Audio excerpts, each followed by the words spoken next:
everybody! Happy Tolkien Reading Day! My name is Kelly. I am the manager of Mysterious Galaxy Bookstore. I thought I would hop on here and talk about Tolkien since it is March 25th and therefore Tolkien Reading Day.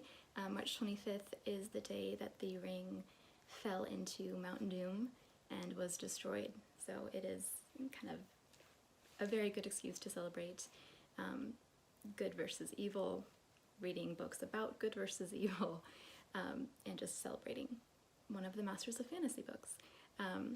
I thought, since we're working from home, the whole Mysterious Galaxy team is working from home these past couple weeks and for the foreseeable future, I thought I would go through some of the books that I have on hand on my own bookshelf, which most of them we do have at Mysterious Galaxy because I like to make sure that the books are there for the people who want to read Lord of the Rings and all the books about Lord of the Rings.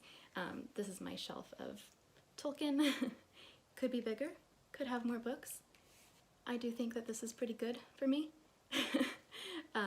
But I thought I would show you guys some of my favorites. The first one is The Hobbit.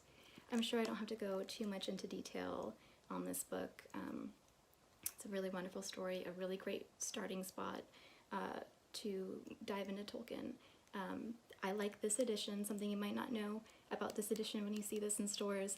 This is the original illustration that Tolkien drew for the publishers. He sent it into them and requested it be the cover of the book, and it still is, which is really cool. So we like to have this at Mysterious Galaxy. I like to have it on my own shelves too, just because it's really pretty. Along the same lines, for The Hobbit, I've got two other books that you could read in addition to The Hobbit, or just as your book when you're reading The Hobbit. This is the version that I like to read. This is the annotated edition. So it's got so many notes and thoughts and analyses of The Hobbit by scholar Douglas Anderson. It's really, really fun. Perfect for anybody who wants to dive a little bit deeper into The Hobbit, the creation of The Hobbit.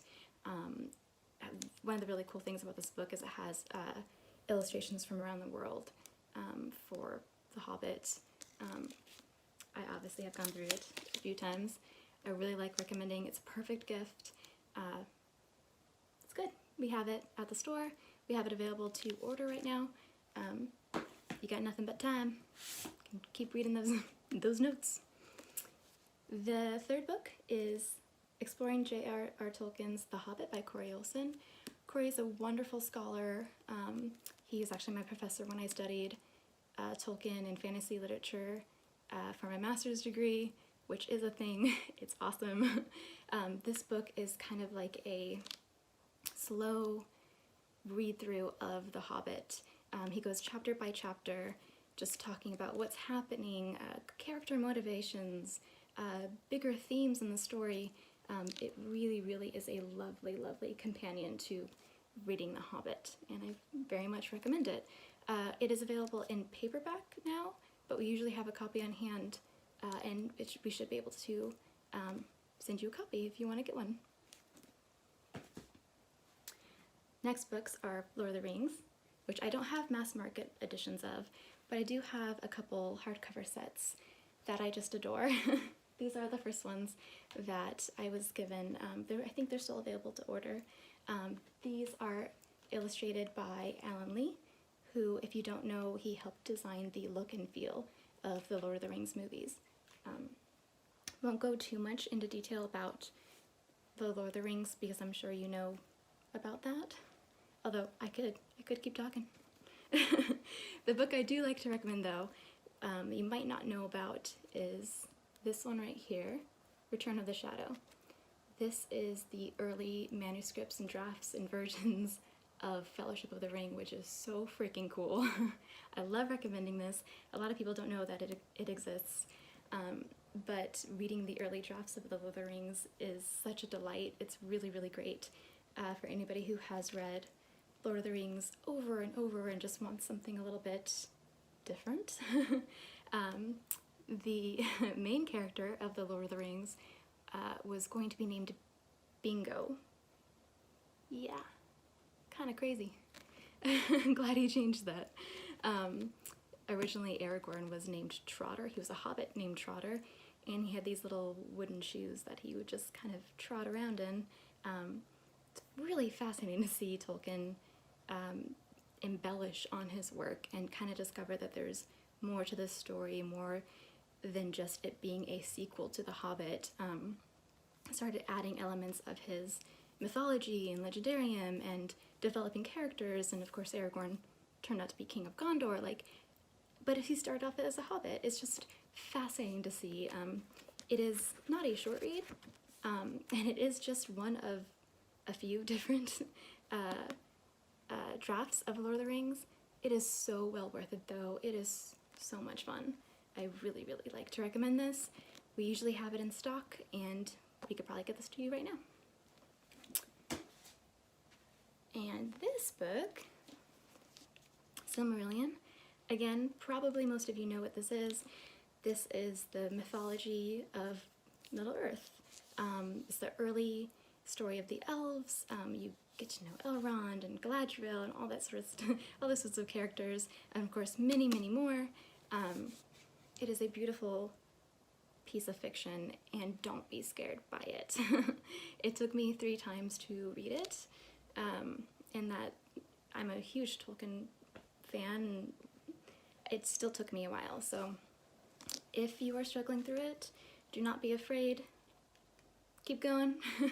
There are a few podcasts that helped me. The Silmarillion Seminar by Corey Olsen, the author of this book, was a podcast that helped me. It's called the Silmarillion Seminar. The Prancing Pony podcast also does a wonderful job going through the Silmarillion kind of chapter by chapter. So there are resources out there. Of course, I am like to be considered one of them. Come to the store, talk to me about it. DM us if you have any trouble reading through it, but do keep going. It is so, so worth it and very fun. I'm so glad that I eventually read it. Other books I like to recommend before I sign off are books on Tolkien's life. So this is the kind of quintessential book biography of Tolkien. It's written by Humphrey Carpenter, goes into his whole life. Really great stuff, kind of just the quintessential read. The other book I really like to recommend on Tolkien's life is this book called Tolkien and the Great War. This is perfect for anybody who watched last year's biopic and enjoyed it. I really liked it, thought it was well done. This is a beautiful account of Tolkien's early life in the war, in the trenches with his friends who were also in war. There's letters between them which are just terribly heartbreaking, but also just extremely poignant and heartwarming at the same time. This is a wonderful, wonderful book, very well researched, very well written. It also goes into Tolkien creating his mythology, which he did while he was at war. So very, very, very good book. Can't recommend it enough. I have obviously given this one some love. It's available in paperback.